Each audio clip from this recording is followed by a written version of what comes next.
Everything I thought I knew about my birth, my parents, my grandparents, and who I am has been a lie. A big, fat lie. The woman I thought was my mother is my aunt. My aunt is actually my mother. The man I loved as my father was not related to me at all. My real father is an artist in Shanghai, whom both my mother and aunt have loved since before I was born. And that's only the tip of the iceberg, as Auntie May might say. But I was born in the year of the tiger. So before gnawing blackness of guilt about my dad's death and anguish I feel about these revelations overpower me, I grip the sheets tighter, set my jaw, and try to force my emotions to cover and shrink before my tiger ferocity. It doesn't work. Hey friends, it's me, the Ebony Otaku, the well-rounded nerd. So, continuing with Lisa C today, one of my favorite Asian authors, we are going to get to Amy Tan. She's the GOAT and deserves all of the time and respect I can put into covering one of her novels. I never thought I'd be here in my life reviewing an Amy Tan book, but hey, it's coming. Anywho, back to Lisa C. So initially we looked at Shanghai Girls, which I highly recommend. Please read it. About two sisters, Pearl and May, whose parents fell into poverty in Shanghai and shipped their daughters off to America to marry two strangers to basically get rid of them because we can't afford you and they're willing to pay for wives. So old world following to new world, basically. We discover in that story that May is pregnant by an artist back home in Shanghai. But the husband that May is married to is indigent, incapable of the act that would produce a child. So when the girls are transferred to the holding facility, when they get to America, May has the baby and somehow does it quietly. Nobody hears her. That sounds terrible. And they pass the baby off as Pearl's because her and her husband had relations on the wedding night. And so it would make sense that she could be pregnant, and they pass this baby off, who is named Joy, as being his, and settle into a life in America. So that gets us caught up to where Dreams of Joy begins. So now we're diving into this world. And don't you just love the covers of these books, first of all? Aren't they wonderful? Anywho, so now we're talking about Joy. The initial book was about these sisters, but now it's a continuing story of women. And as before, you really want to understand the world that the novel is taking place in. Yes, these are historically based novels, so there's a lot of truth in them, but the characters themselves are fictional, even though they're interacting with real events that actually happened in history. Imagine being Joy. Not just a girl who found out that, mom is aunt is mom, because believe it or not, at least I know in my country, that wasn't uncommon for a long time. If a girl was in the family way and it was going to disgrace the family, they'd ship her off, and then child is raised a sibling. That wasn't uncommon in the early 1900s, late 1800s here in America. So it seems like that part of American culture they jumped into real easy. Of course, things have changed in the modern era, but that's just how it was back then. Babies were completely the fault and responsibility of the woman. Guy gets away scot-free because, of course, it was immaculate conception and she just ended up pregnant all on her own. That's a discussion for another channel and another day. I'll be good. Anywho, but imagine being Joy, finding out that the family you've been raised with isn't exactly what you thought it was. Your mother is not your mom. She's your aunt. And the man you think is your father isn't even related to you at all. He's nothing to you. Your real father is back in mainland China, in Shanghai. And there's a lot of social unrest at this time as well. So this is during the period of the communist revolution happening in China. And there's some other really good books about that I'm going to get into, like Becoming Madame Mao, Concubine of Shanghai, books like that. But let's think about what's happening in China at this time. And I can kind of understand why Joy makes some really dumb decisions in this book, because if I was her age and found out all this stuff, I would have made the same dumb decisions, because teenagers going to teenager, regardless of their ethnicity. So May and Pearl came to America at a time where having dark hair and small eyes was not exactly a good thing. And this is coming from someone who is the descendant of people who were dragged here to work fields. So they were, immigrants, in the, I guess, the more proper sense of the word. However, it's not as if America was super friendly to Asians. Didn't matter if they were Japanese, Chinese, Vietnamese, if you looked like you came from the Pacific, that America wasn't nice to you, because America gonna America. It's just how it is. They had their own part of town they had to live in. When they were outside of Chinatown and the community that Chinese immigrants had built together, they were treated very differently. They were treated with a lot of racism, and that can breed a lot of fear and hatred in your heart.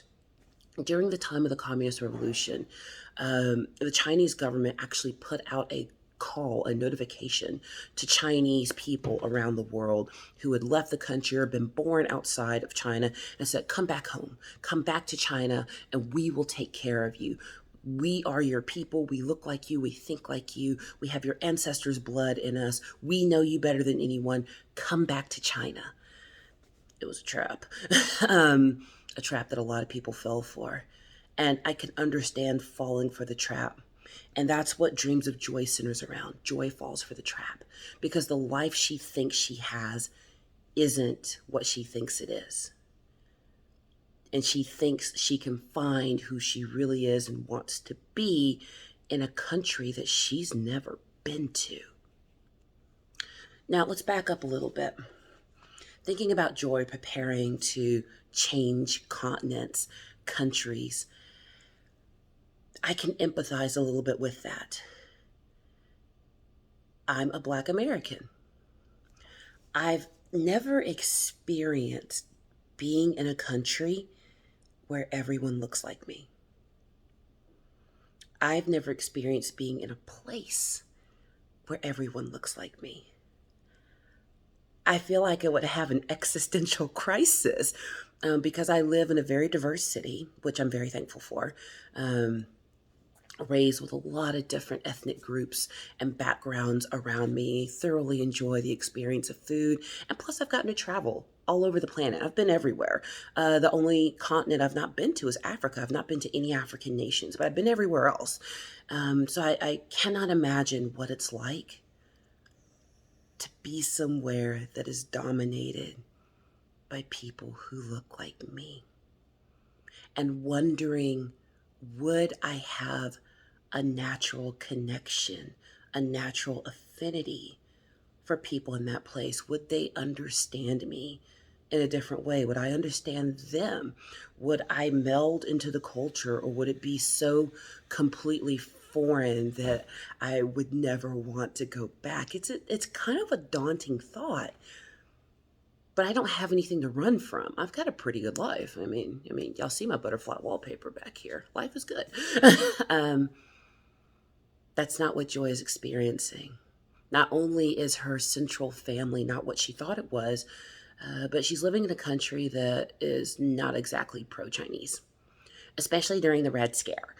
So, communism bad, capitalism good. If they're communists, get rid of them. And if they happen to have dark hair, pale skin, and slanty eyes, they're communists. Get rid of them. That sums it up as best I can. Well, teenagers being teenagers, when Joy finds out that her family's not what she thinks it is, and that she has a father she's never met, a people she's never met. She takes it upon herself to uproot her body from America and go all the way back to Shanghai on her lonesome. Now, this is the part where I say spoiler warning and trigger warning. I'm not going to spoil the entire book, but there are some things that happen in this book that I am going to talk about that are really tough to hear, and they were tough to read. And then to go back and do some historical research and really understand the climate in China during the Communist Revolution and why people's way of thinking lended to letting this happen. It's heartbreaking because some things happened in that country. Some things are happening in that country anyway, but some things happened at that time that are repugnant. That's the best word I have for it. Repugnant. But they happened. And I think Lisa C does a really good job of contextualizing. Because when there are big social movements in the world, it is so easy to take a group of people and decide this group, however big it is, whether it's hundreds, thousands, many thousands, a million, however big the group is, to say this group of people, because they've decided to band together and be stronger, that automatically makes them my enemy. And because they're automatically my enemy, I have to do whatever it takes for me not to suffer at the hands of my perceived enemies. I mean, that's how Japanese Americans ended up in internment camps, Americans, during World War II, because the assumption was made, well, those Japanese people over there are fighting a war, which means the Japanese people over here who are citizens, well, they must be the same as them because they look the same, so let's just put them away. And Joy has seen all of this happen. She has seen how her people who immigrated to America for a better life and are contributing members of society, they're not leeches on the system. May is a very successful film producer. Her mother is housewife extraordinaire. Her father goes out to work every day. She sees how her uncle is cared for by the family. She has a loving, caring family. But they look different. And because they look different, and their accents are different, their eyes are different, their skin is different, they're treated differently outside of their close community. And she longs to be with a group that she feels would stand up for her. And that's how these things happen.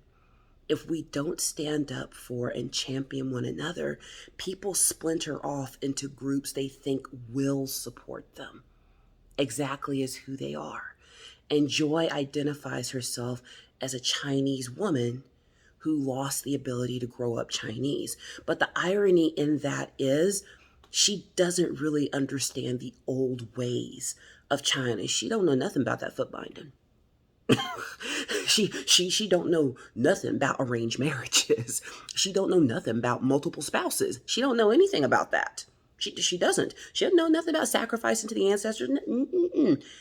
All she knows is that there's a group of people that because they all look like her and sound like her, they might support her better. And I think that's a really important message to a country like America, because we are an amalgamation of all nations. And you can't just love and support the people who look like you.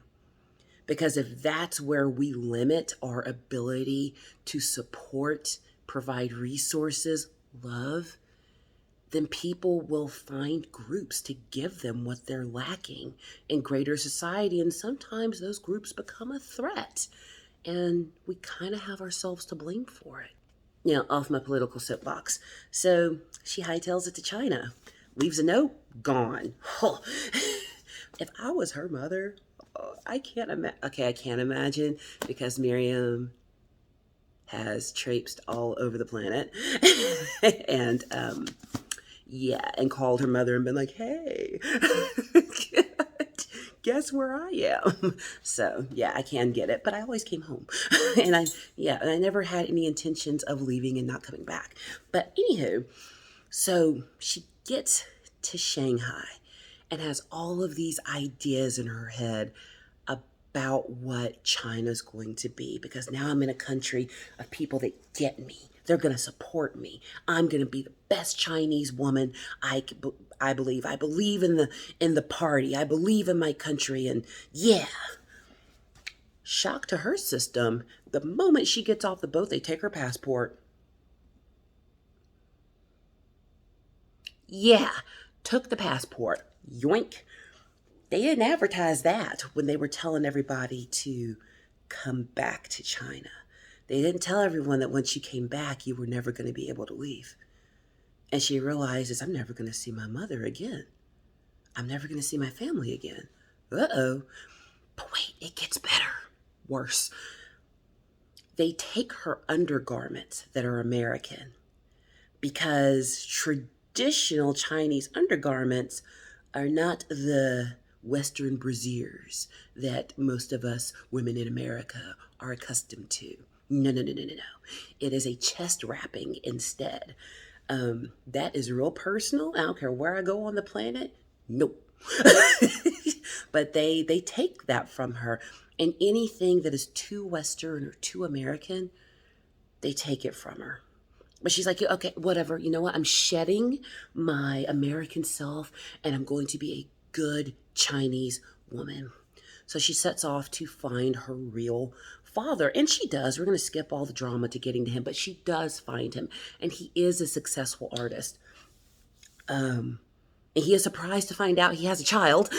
um, but he tells her basically, you're an idiot for coming here. Why did you do this? Because he's such a great artist, he's decently high in the party, the Communist Party. He's decently high up in the party, so he has a lot of privilege at the time. He eats well. He has a nice place to stay, that kind of thing. And because of that, Joy thinks, oh, well, look, this is the China I was expecting. Look at your beautiful home, and you're well dressed and well fed. This is the China I wanted, and you're my actual father. Welcome me with open arms. And he's like, you dumb girl, you dumb teenage girl, go home. But she can't go home. They took her passport. And she's shocked.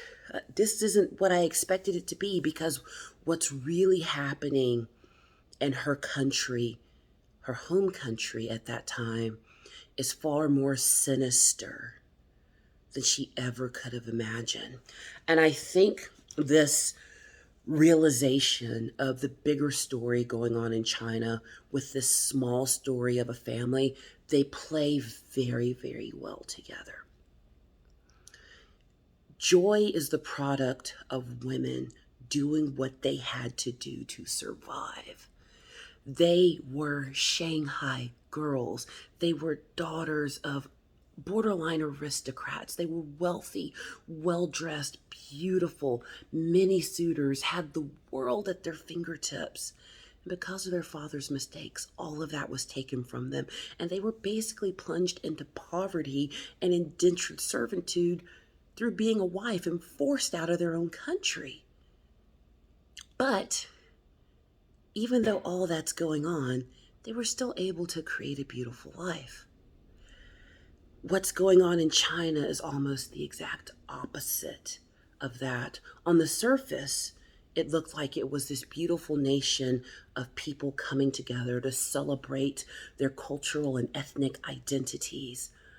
But there was this underbelly of strife and poverty and war that was brewing, that the common population, especially if you grew up outside of China, didn't know anything about.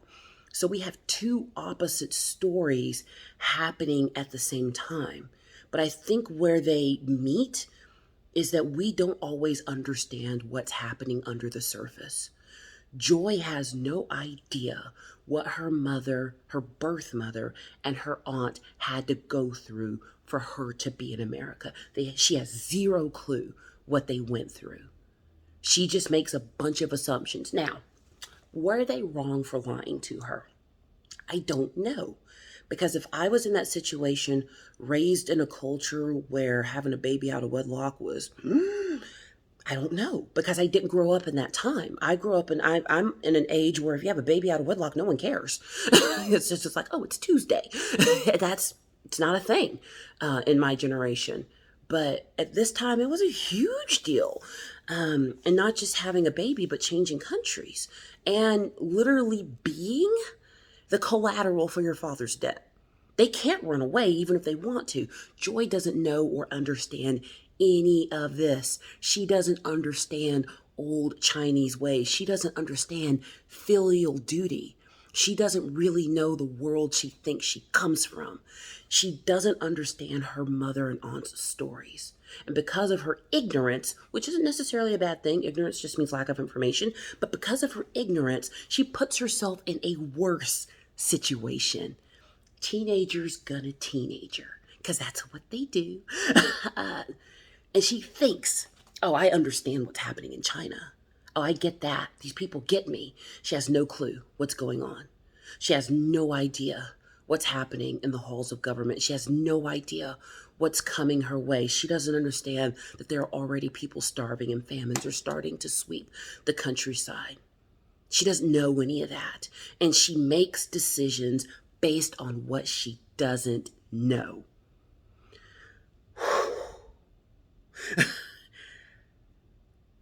If that doesn't describe ages 13 to 19 perfectly, making decisions based on what we don't know. And at that age, what we don't know could fill an Olympic swimming pool.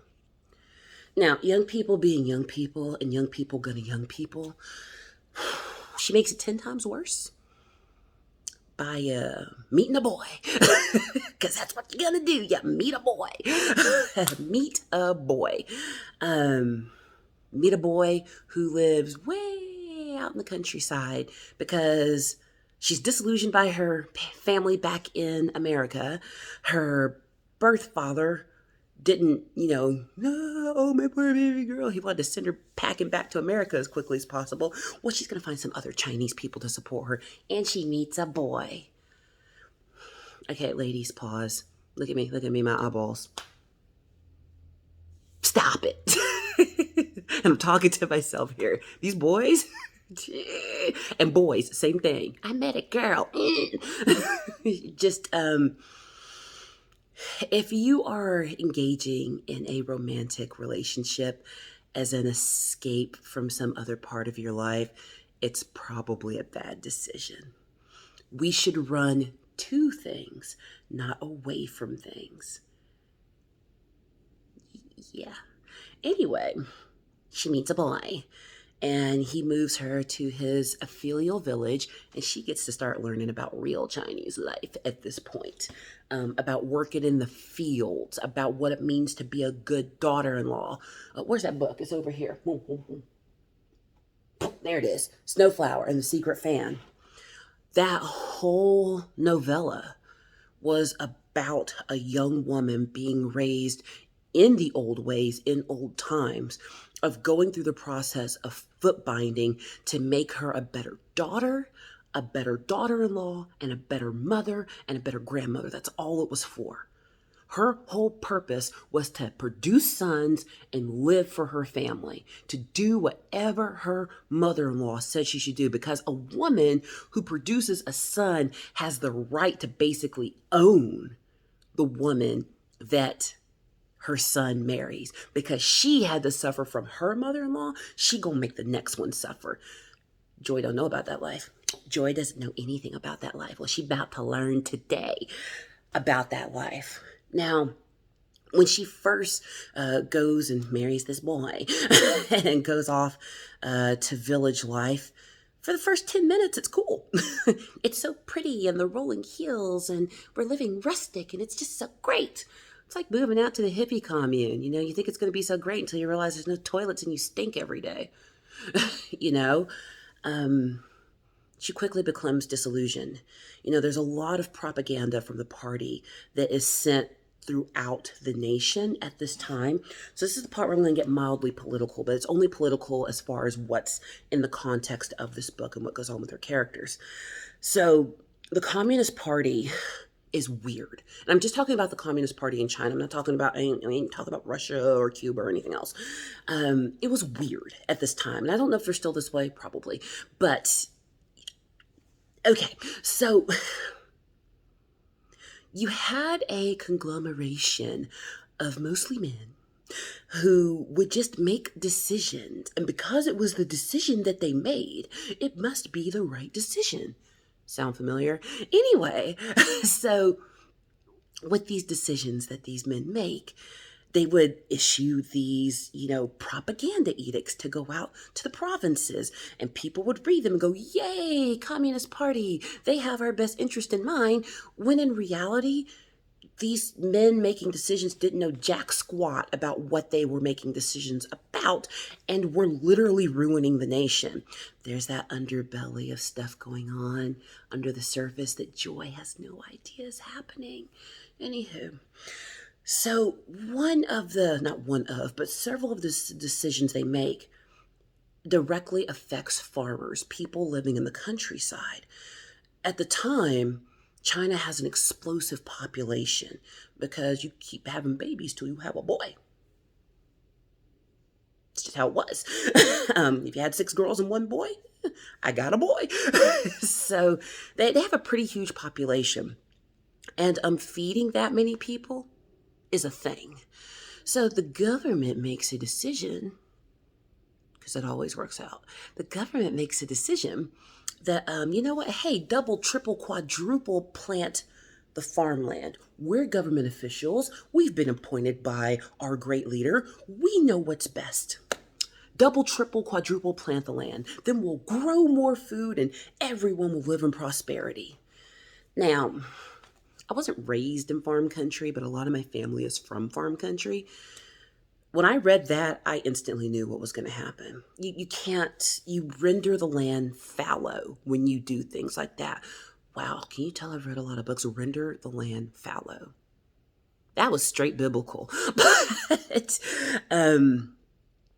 when you do that to the land, you suck all the nutrients out of the soil. You can't overplant. And actually, some fields you don't plant every year. You let the plant matter from the previous crop die, reinvigorate the soil, and then 1 or 2 years later, you can plant that field again because the nutrients are back. You've got to have all the good bacteria come back and the little critters and all that kind of stuff. And when you till the land, that disrupts all of that. And farmers know this because they're farmers. It's what they do. The party doesn't care. The party is right. The party is wisest. And this is where I think Joy and the party are an incredible metaphor for one another, because Joy knew that she knew what was best. She knew.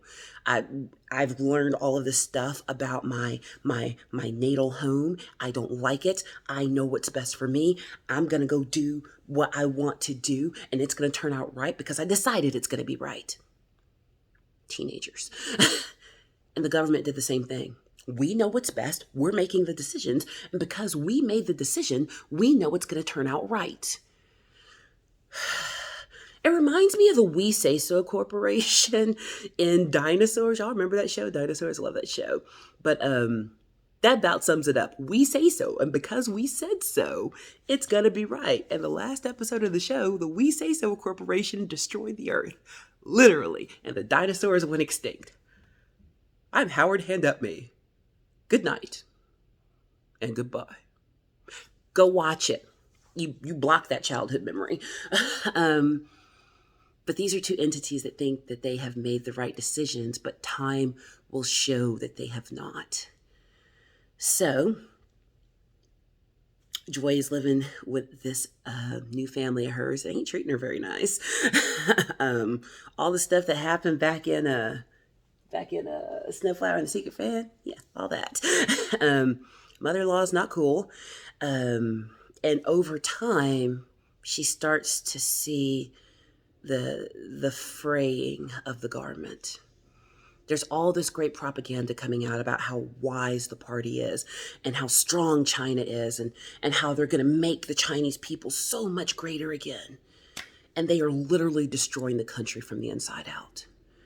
At first, the farmers try to push back against this edict to overplant the land because they know what's going to happen. And the government's like, no, we're the government. And because we're the government, we know what's best. Listen to the government. Because that always works out, right? That always works out. So they eventually have to do what the government said they got to do. And they overplant the land. Now, that first year they overplant the land, there is an abundance of food. That first year they overplant the land, Chinese people are getting fatter. The babies have rosier cheeks. Mothers are producing more milk. Everyone's wearing a silk garment. It's wonderful. But then the next year comes. And this is where it gets real bad. So if you don't want to hear some terrible stuff, you won't need to leave this video right now. The government plunges the nation into famine. Think Dust Bowl levels of famine, but instead of it being part of the nation, it's the whole nation. And instead of 80 million people, it's like 300 million people. Yeah. Because the next year, when they go to plant the fields, guess what happens? Nothing will grow because they stripped all the nutrients out of the land because the government knew exactly what to do because we're the government. And if we say so, it must be so. Things start to get real bad real fast. Now, this entire time, Joy is sending letters back to America and to her father. Now, you can't just send mail from a communist nation. Not this level of communist nation at the time. Letters are being read. They're being opened to make sure you're not saying anything negative about the country, the people, or the party. So Joy has to be very careful about what she writes. And as far as May and Pearl know, excuse me, back in America, she's doing okay because she's writing flowery words. But as things start to go downhill for the farmers, which she are one now with that boy she had to marry, her life becomes very different. During all of this, little Miss Joy has gotten pregnant by her husband, and they have a baby. Yay! Can you imagine? Can you imagine your first grandchild being born like 4,000 miles away and you can't go see them because they'll take your passport and you'll never go home? Man, can you imagine having your first kid and your mom can't be anywhere near you? Whichever mom it is, one of the moms. Yeah, that's tough. Anywho, but she has a child. And motherhood does grow Joy up. And it does for a lot of people. Motherhood, fatherhood, being a parent does change, not everyone, but it does change a lot of people because now your life is centered around this other life that you've created and you're responsible for. And all the things you think happen to you, you don't want to have happen to this little person that now belongs to you. But also in having children, a lot of what we blame our parents for suddenly becomes clear. We realize why they made the decisions they made. They did it for the sake of their child. And through having a child, Joy starts to realize some of these things. Maybe my mother's, mom and aunt, mothers, made the decisions they made for the sake of me. And I was being too much of a teenager to understand it. But she had to have a child during a famine in China in a family that don't like her to realize it. Famine gets real bad real fast. And as she's sending letters, she's trying to kind of write in code to try to tell her family what's going on in the village because things start to get bleak. So to keep the cities fed, the government starts taking what is produced away from the farmers. So the first people to starve during the communist revolution were the people who made the food. Let that sink in. They make the food and they are the first to die because the government, the army would come in, take the food and say, oh, this is going to the city and truck it on out. And the land can barely produce because of government edict. They strip the land of all the nutrients. So they're having to forage. They are basically going through drought. Not only Not only was the land stripped of all nutrients, but drought sets in as well. So ain't nothing growing. Ain't nothing growing. The animals are dying. They can't even forage. Remember when I said you might want to... Here's how, if you sensitive, this is the part where you leave. Here's how bad it got. On the sides of the roads, there would be holes dug. And as you walked down the road, you might see the little top of a head sticking out.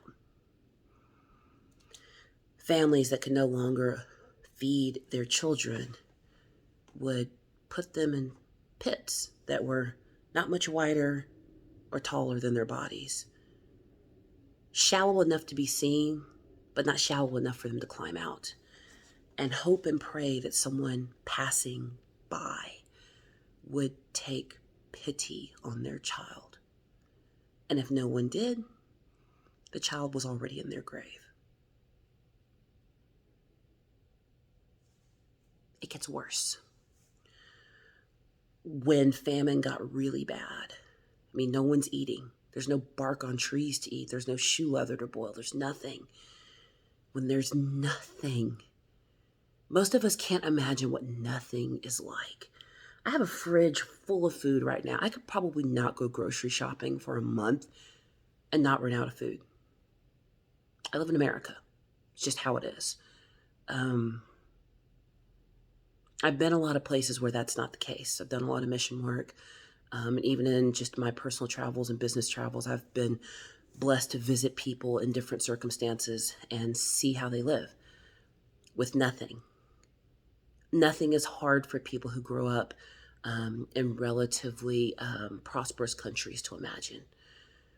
And because we can't imagine it, we can't imagine some of the things that people will resort to as a result of nothing, because it hasn't happened to us.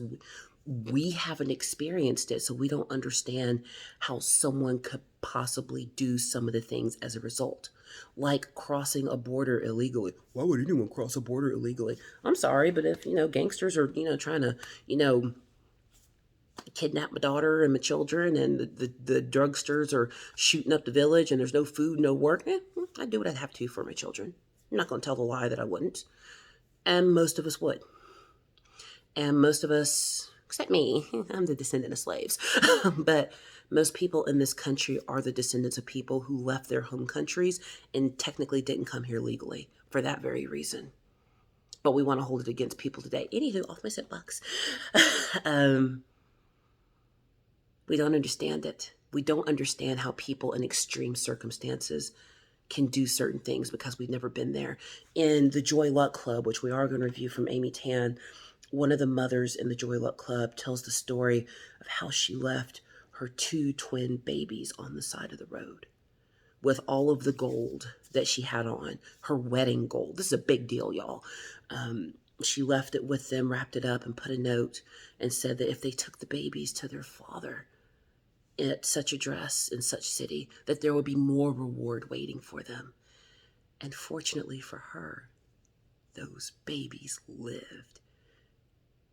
And later on, there's a touching reunion between the daughter she had in America and the twin babies she left in China, and they get to see each other.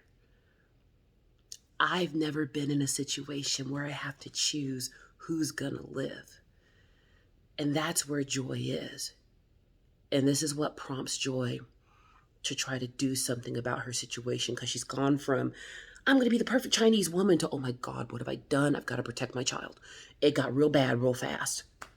Her father in Shanghai can't help her because the party's basically holding him hostage, because that's what they do to all party members. He can't go nowhere, do nothing. She's having a hard time trying to get the point across to her mom because she's only allowed to send happy letters back home.